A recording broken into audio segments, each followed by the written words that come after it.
देखिए एक बार मैं फिर बता देता हूँ आपको, जो बच्चे कल नहीं आए थे एक बार ध्यान से देख लें। यदि दो चरों में रैखिक समीकरण यूं, यही हमारे पाठ का नाम है, दो चरों में रैखिक समीकरण ये है a1x plus b1y plus c1 बराबर 0, हमेशा यही रहेंगे स्टैंडर्ड। जैसे हमारा विभाग बहुपद ax square plus bx plus c था, ऐसे ही जो हमारी समीकरण होंगी वो हमेशा यही रहेंगी। अब a1 की जगह जो भी आएगा वो a1 का मान हो जाएगा, जो b1 की जगह आएगा वो b1। तो पहली समीकरण में x y के गुणांक a1 b1 होंगे अचर पर c1, और दूसरी समीकरण जो दी होगी उसमें x y के गुणांक a2 b2, बड़ा आसान है। पहली में a1 और दूसरी में a2। ये 2 केवल इसलिए लगाया है कि दूसरी समीकरण के x का गुणांक है, और ये 2 इसलिए लगाया है कि दूसरी समीकरण का y का, ठीक है। a x का गुणांक, b y का गुणांक, c अचर। ये दो समीकरण, ये समीकरण युग्मों से अगर मैं इनको ग्राफ में लगाऊं, जैसा मैंने कल बताया था, इनका ग्राफ बनाऊं, थोड़ा टिपिकल प्रोसेस आपको लगा होगा लेकिन बड़ा आसान है, कक्षा 9 में आपने सीखा है। इन समीकरणों से अगर ग्राफ बनाएंगे तो वो जो ग्राफ आएगा वो ग्राफ संपाती रेखाएं मतलब एक के ऊपर रेखा आएगी, या वो ग्राफ समांतर रेखाएं आएंगी, या वो दो ग्राफ जो आएगा वो एक दूसरे को प्रतिच्छेद करती हुई दिखाएगा, क्योंकि रेखाएं तो निरूपित हो रही है। एक इसका आ गया और एक ये दूसरी समीकरण का आ गया, इसमें दो मार्क कर लिखा है। ये एक समीकरण का ग्राफ आया लाइन, ये दूसरी समीकरण, या तो ये समांतर होंगे या एक के ऊपर एक आ जाएगी, है ना, या एक दूसरे को एक बिंदु पर काटेंगे। ये तीनों स्थिति बिना ग्राफ ड्रॉ करें, बिना ग्राफ ड्रॉ करें अगर आप ये वाली कंडीशन याद रख लेते हो तो आपको पता लग जाएगा कि इसका ग्राफ जो है वो रेखाएं जो बनेगी वो कैसी होंगी, संपाती मतलब एक के ऊपर एक, समांतर होंगे मतलब एक दूसरे के समांतर होंगे, कहीं किसी बिंदु पर एक दूसरे को नहीं काटेंगे, खाली किसी स्थिति से पता लग जाए। और अगर a1/a2 बराबर नहीं है b1/b2 के, इसका मतलब रेखाएं क्या करेंगी, प्रतिच्छेद करेंगी। सोचो कितना इंपॉर्टेंट है। बिना ग्राफ बनाए हमें ये पता लग रहा है कि इन समीकरणों से निरूपित, जब ज्यामितीय में हम ग्राफ में इनका हल लगा के दो हल निकाल के ग्राफ बनाएंगे तो वो रेखाएं किस तरह की होंगी वो हमें इन स्थितियों से तुरंत पता लग जाएगा। अगर ये स्थिति होती है तो रेखाएं एक दूसरे को अनंत बिंदु पर काटेंगी, जितने बिंदु पर काटती है उतना ही हल आता है, क्योंकि एक रेखा पर स्थित बिंदु उसके हल होते हैं। हल क्या होता है, समीकरणों को ज्यामितीय रूप में निरूपित करने से रेखाओं के प्रतिच्छेद बिंदु को रैखिक समीकरण योग का हल है। अगर जिस बिंदु पर काटेंगे उस बिंदु का x और y निशान वो x बराबर y बराबर होगा, उसका हल हो जाएगा। लेकिन अगर एक रेखा की बात करें तो एक रेखा के अनंत हल होते हैं। रेखा योगों की बात करें तो या तो कोई हल नहीं होगा, या एक बिंदु पर काटेंगे दोनों का एक हल होगा, या अनंत हल होगा।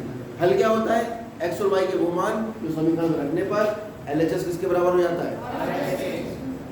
अब जब दो रेखाएं आ जाएंगी तो x और y के वो मान होंगे जो दोनों रेखाओं के LHS को RHS के बराबर करें। एक रेखा का हल होगा वो केवल एक रेखा के LHS को RHS के बराबर करेगा, जरूरी नहीं है कि वो दूसरी समीकरण में रखने पर उसके LHS को RHS के बराबर कर दे। लेकिन अगर ऐसा मान है कि दोनों समीकरणों को के LHS को RHS के बराबर कर रहा है, इसका मतलब दोनों रेखाओं का हल है। इसका मतलब वो रेखा एक दूसरे को किसी न किसी बिंदु पर काट रहा है, क्योंकि यही बिंदु ऐसा है जो दोनों रेखाओं पर स्थित है। बाकी ये वाला बिंदु इस पर स्थित है वो इसका हल है, इस पर जो स्थित है वो इसका हल है, लेकिन ये वाला बिंदु दोनों पे स्थित है इसलिए दोनों का हल है। अब समांतर है तो इस पे जितने बिंदु है वो इसके हल है, इस पे जितने बिंदु है वो इसके हल है, कुछ भी कॉमन नहीं। संपाती है तो इसके सारे बिंदु इसके हल है और इसके सारे बिंदु इसके। क्लियर हुए मैं? अब हमें किताब दे दो नई वाली,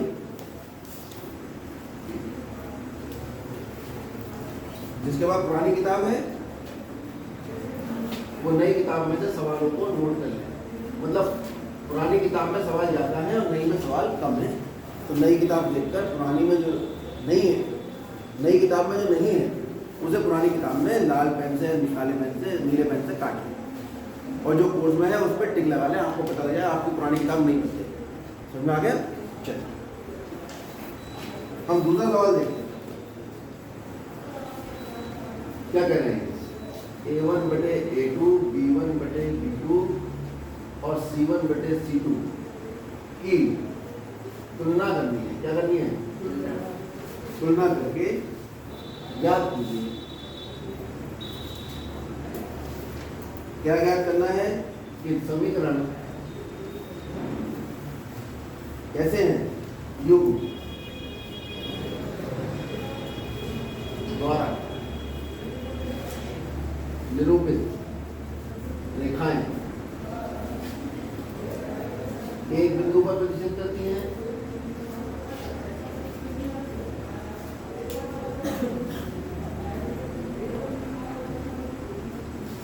समांतर है या समपात? ये मैंने जल्दी जल्दी इसलिए लिख दिया, सबके पास किताब है, आप उसको एक बच्चे के हमने लिए और दूसरे बच्चे की किताब, ठीक है? किताब बीच में रख लीजिए, दोनों लोग देख लो, एक सीट पर तीन तो बैठे हो, बस बीच में रख लो। तो पहला सवाल ये है, 5x माइनस 4y प्लस 8 बराबर 0 और 7x प्लस 6y माइनस 0। दूसरा है 9x प्लस 3y प्लस 12 बराबर 0 और 18x प्लस 6y प्लस 14।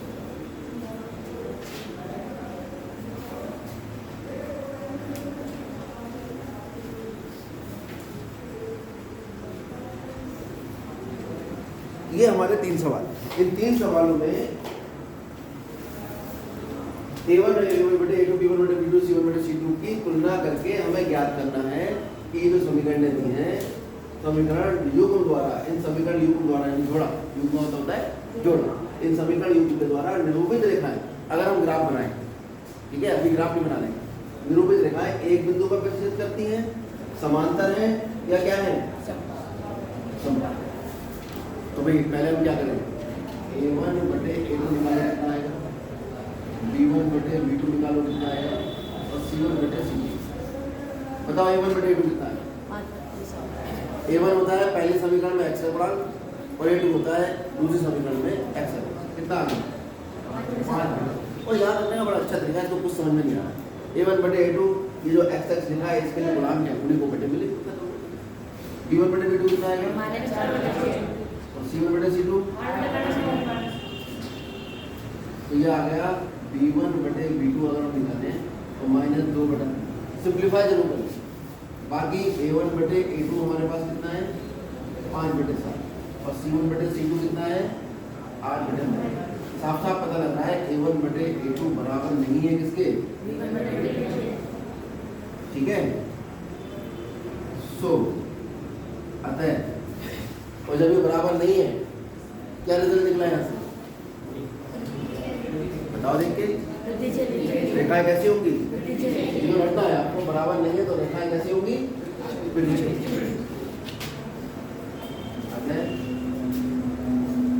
ये वाली लाइन पूरी लिख लोगे, समीकरण युग्म द्वारा निरूपित रेखाएं एक बिंदु पर प्रतिच्छेद करती हैं। समीकरण युग्म द्वारा निरूपित रेखा कितने बिंदु पर प्रतिच्छेद करती है? एक बिंदु पर क्या करती है? मतलब काटती है। यानी अगर ग्राफ बनाओगे तो ये ग्राफ इसका दोनों रेखाएं एक बिंदु पर काटेंगे। समझ आ गया? चलो दूसरा देखो, यहाँ से A1 बटे A2 बताओ कितना आएगा?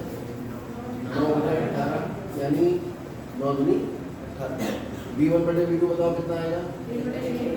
3 बटे 6 यानी 1 बटे 2। और C1 बटे C2 कितना आएगा? 12 बटे 24 यानी 1 बटा 2। क्लियरली क्या पता लग रहा है आपको? A1 बटे A2 बराबर है B1 बटे B2 बराबर है कैसी होगी रेखाएं? ठीक है, अतः ये वाली लाइन पूरी लिख लो, समीकरण युग्म द्वारा निरूपित रेखाएं। ठीक है, यहाँ तक तो तुम्हें कुछ लिखना है और लास्ट में क्या लिखोगे? संपाती। ये मैं पीछे का नहीं लिख रहा हूँ, पीछे का आपको खुद लिखना है। ठीक है, कि निम्न समीकरण द्वारा, समीकरण युग्म द्वारा निरूपित रेखाएं कैसी होंगी? संपाती। अब इधर आ जाओ, A1 बटे A2 बराबर 6 बटा 2 3 आ गया। B1 बटे B2 बराबर -3 बटा -1 माइनस से माइनस काट के कितना आ गया? क्या हुआ? अच्छा,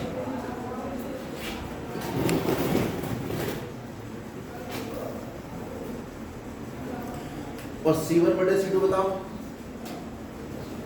10 बटे।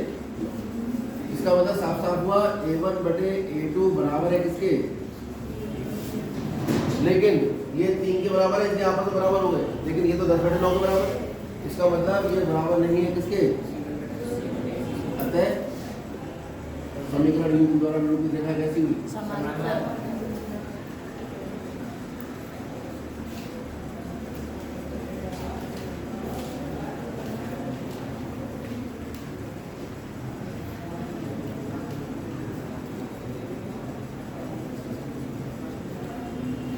समझ में आ गया, अरे समझ आ गया।